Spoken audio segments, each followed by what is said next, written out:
আসসালামু আলাইকুম, আশা করি সবাই ভালো আছেন। আমিও ভালো আছি। আবার আপনাদের ভিডিও নিয়ে চলে আসলাম। আজকে রান্না করব চিংড়ি মাছ দিয়ে, সিমের বিচি দিয়ে, আলু দিয়ে চটচটি। একটু আগে ভিডিও করতাম, একটু দেরি হয়ে গেল ভিডিও করতে।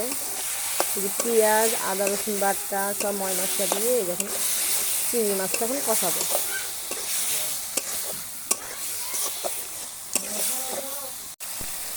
এই যে একটু মশলার সাথে একটু কষালাম, একটু সামান্য একটু পানি দেবো চিংড়ি মাছগুলো একটু সিদ্ধ হওয়া পর্যন্ত। একটু পানি দিয়ে সামান্য একটু কষাবো আর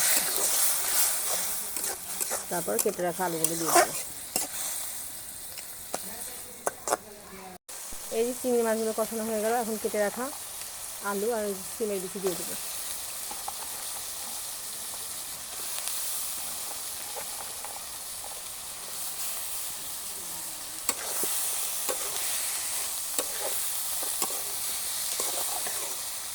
মিক্স করে 2-3 মিনিট এই মশলার সাথে ভেজে তারপর একবারে পানি দিয়ে দেবো, ঝোল দিয়ে দেবো, এটা সিদ্ধ হওয়ার জন্য।